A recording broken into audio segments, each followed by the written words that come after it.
Conte, la guerre pour héritage. Dans le royaume prospère d'Andeloria, un vieux roi rendit son dernier souffle. Aldemar était un souverain sage et juste, aimé de son peuple et respecté de ses ennemis. Mais il commit une erreur fatale. Il quitta ce monde sans désigner d'héritier entre ses deux fils, Adrian et Elias, espérant que l'amour fraternel les guiderait vers une décision juste. Adrian, l'aîné, était un guerrier redoutable, forgé par des années de bataille et d'entraînement rigoureux. Il avait le cœur noble, mais un tempérament de fer, persuadé que la force était la clé pour maintenir la paix et l'ordre. Son charisme imposait le respect, et ses soldats le suivaient avec une loyauté indéfectible. Elias, le cadet, était tout l'opposé. Il n'aimait ni les armes ni la guerre. Plus fin stratège que combattant, il croyait que l'intelligence et la diplomatie étaient les piliers d'un règne prospère. Son esprit vif et son éloquence avaient conquis les cœurs du peuple et de la cour. Lorsque le corps du roi Aldemar fut placé dans le tombeau royal, une seule question brûlait toutes les lèvres: qui régnerait? Les racines du conflit. Les jours qui suivirent les funérailles furent marqués par une tension palpable. Les seigneurs d'Andeloria se divisèrent en deux camps, ceux qui soutenaient Adrian, le guerrier, et ceux qui voyaient en Elias un souverain plus éclairé. « Le trône me revient de droit, Elias, » déclara Adrian d'une voix lourde. « Je suis l'aîné, j'ai versé mon sang pour ce royaume. »« Ce n'est pas la force qui fait un bon roi, Adrian, » répondit Elias. « Le peuple a besoin d'un dirigeant capable d'apaiser les conflits, pas d'un seigneur de guerre. » Ce qui aurait pu rester un simple débat se mua en une lutte de pouvoir implacable. Chacun rassembla ses partisans. Les accusations se transformèrent en menaces, puis en complots. Une nuit, un homme d'Adrian tenta d'assassiner Elias. Quelques jours plus tard, un des généraux d'Adrian fut retrouvé empoisonné. Le poison des rancœurs fit son œuvre. Bientôt, il ne fut plus question de discussion. La guerre était inévitable. Le royaume déchiré. Les premières batailles furent rapides et violentes. Les armées autrefois unies sous la bannière d'Aldemar s'entretuèrent. Des villages furent ravagés, des familles brisées. Le peuple qui avait aimé les deux frères les maudit pour leur orgueil.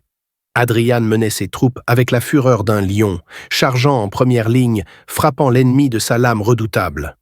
Elias, lui, utilisait des tactiques sournoises, des embuscades, des pièges, exploitant chaque faiblesse avec une précision glaciale. Mais plus le conflit durait, plus les frères s'épuisaient. Leur haine n'était pas née de la rivalité, mais de l'amour trahi. Chacun se rappelait encore les jours d'innocence lorsqu'ils couraient ensemble dans les couloirs du château, riaient sous l'œil bienveillant de leur père. Ces souvenirs n'étaient plus que des cendres. Le duel fratricide. Après 2 ans d'un conflit meurtrier, l'ultime bataille eut lieu aux portes de la capitale. Le destin avait mené Adrian et Elias face à face, au milieu du champ de guerre, alors que l'aube se levait sur un sol trempé de sang. Leurs épées s'entrechoquèrent avec une rage désespérée. « Père aurait honte de nous, » murmura Elias entre 2 assauts. « Père nous a abandonnés à cette guerre, » répondit Adrian d'un ton amer. Chaque coup résonnait comme un cri du passé. Adrian frappait avec la force du désespoir, Elias esquivait avec la rapidité du regret. Puis, en une fraction de seconde, la lame d'Elias trouva un interstice dans l'armure d'Adrian. Un cri, un regard d'incompréhension.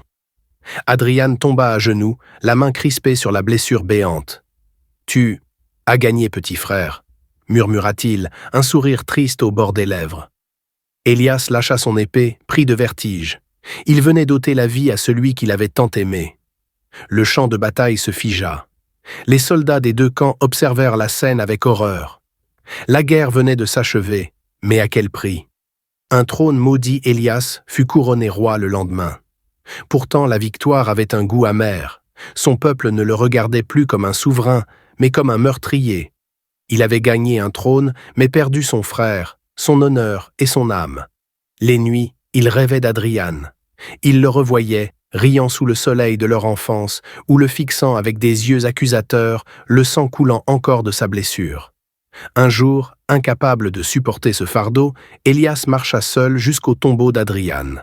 Il s'agenouilla devant la pierre froide et murmura « Pardonne-moi, Adrian ». Puis il dégaina son épée et la planta dans son propre cœur.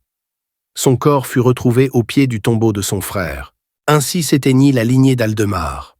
Le trône d'Andeloria resta vide pendant des années, et les bardes chantèrent à travers les âges l'histoire des deux frères qui s'étaient tant aimés, jusqu'à ce que l'ambition les déchire. Et à jamais, le vent soufflant sur les ruines de leur royaume portait un murmure amer.